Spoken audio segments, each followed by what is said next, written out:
Estimados irmãos e irmãs, bom dia.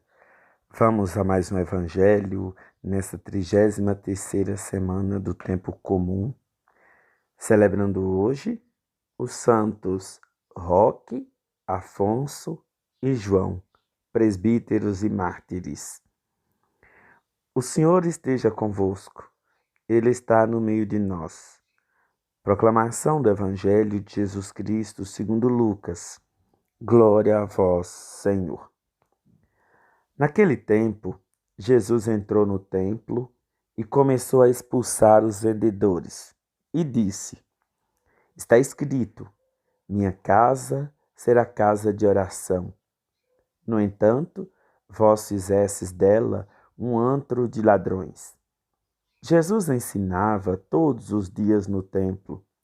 Os sumos sacerdotes, os mestres da lei e os notáveis do povo procuravam modo de matá-lo, mas não sabiam o que fazer, porque o povo todo ficava fascinado quando ouvia Jesus falar. Palavra da salvação. Glória a vós, Senhor. Estimados irmãos e irmãs, é muito interessante a gente ouvir esse evangelho. E sempre quando eu leio, escuto essa passagem do evangelho de Jesus no templo, eu fico pensando assim, como Nosso Senhor valorizava o templo. Como Nosso Senhor valorizava o templo como um lugar privilegiado de oração. Isso já começou quando ele tinha os 12 anos, assim a gente ouve o relato da viagem da Sagrada Família a Jerusalém, e Jesus se perdeu lá, na Romaria. E quando Nossa Senhora e São José o encontrou, já estava ele lá discutindo com os doutores da lei. Meus irmãos, minhas irmãs, a igreja hoje é nosso templo.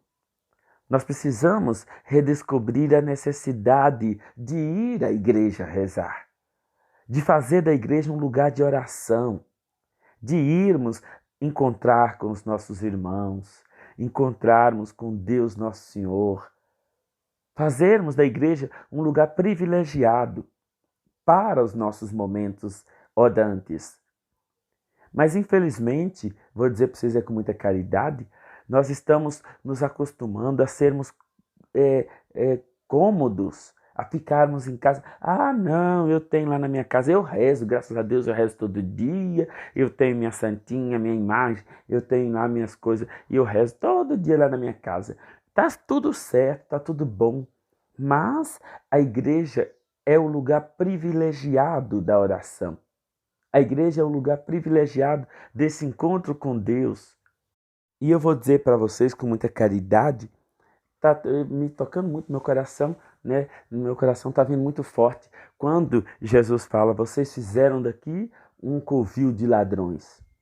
Esse tipo de ladrões, a gente tem que ficar atento que ele serve, conforme está muito forte no meu coração, para as duas situações. Primeiro, que o templo, no tempo de Jesus, era um lugar onde se fazia tudo, né?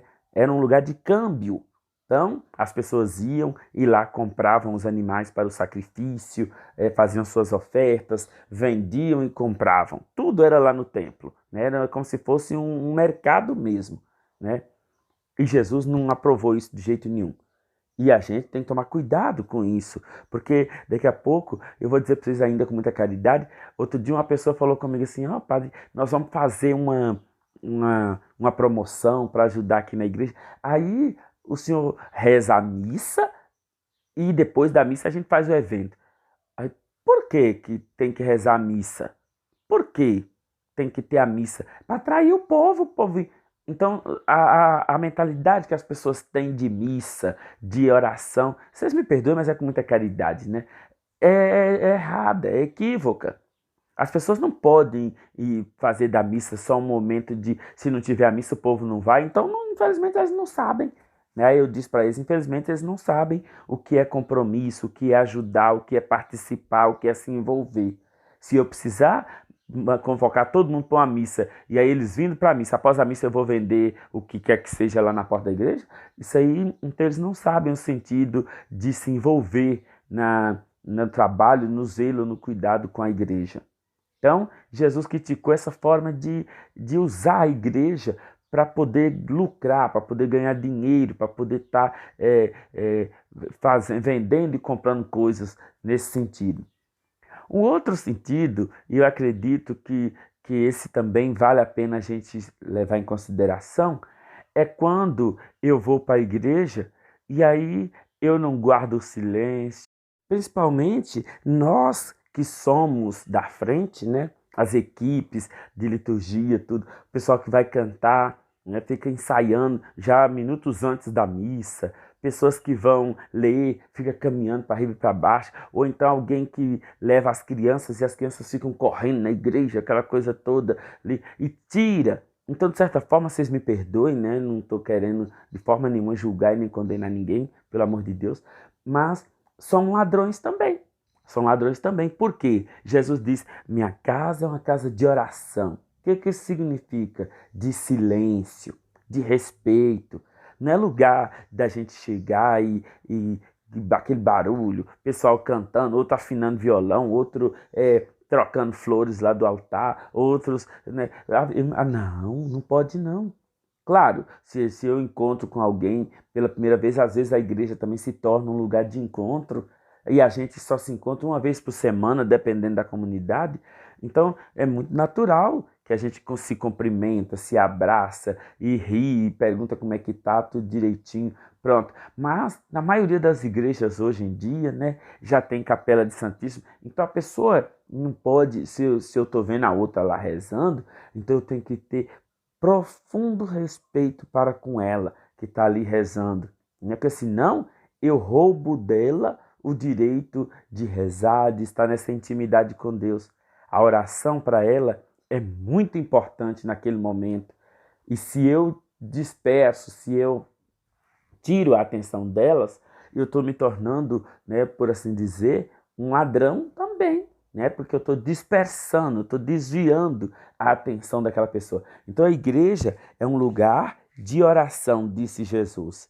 E esse lugar de oração requer silêncio, contemplação, meditação, e não aquela barulho, aquela confusão, aquela andaração dentro da igreja, né? Aquela movimentação que dispersa todo mundo que lá faz os seus momentos de intimidade com Deus. Então, meus irmãos, minhas irmãs, o Evangelho termina que todas as pessoas ficavam fascinadas quando ouviam Jesus falar. Assim também deve ser nós.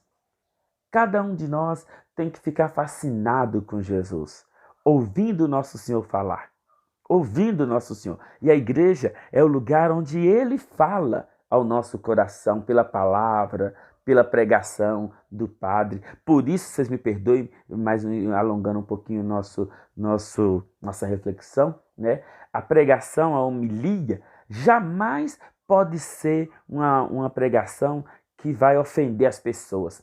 Jamais pode ser uma pregação que vai usar termos pejorativos, termos condenatórios, termos que vão... Porque é Jesus que fala ao nosso coração por meio daquela pregação. Então, todos nós sabemos, né, que Jesus nos fala na missa por meio das palavras que lá são proferidas.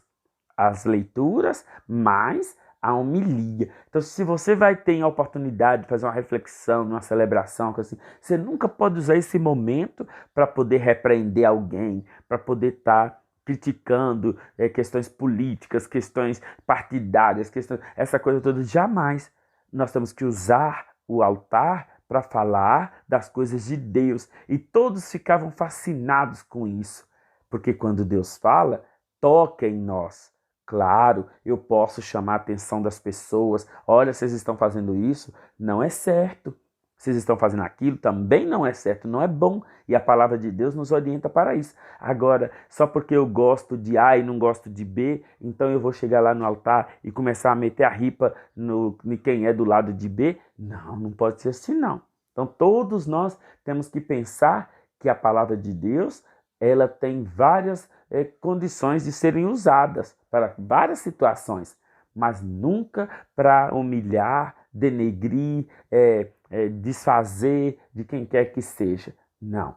Então, temos que continuar sempre fascinados com a palavra de Deus, para que ela toque o nosso coração e nos convoque a uma conversão profunda, e não a tomarmos uma rejeição, uma repulsa da palavra de Deus. Meus irmãos, minhas irmãs, bom final de semana para todos. Fiquem com Deus, Nossa Senhora.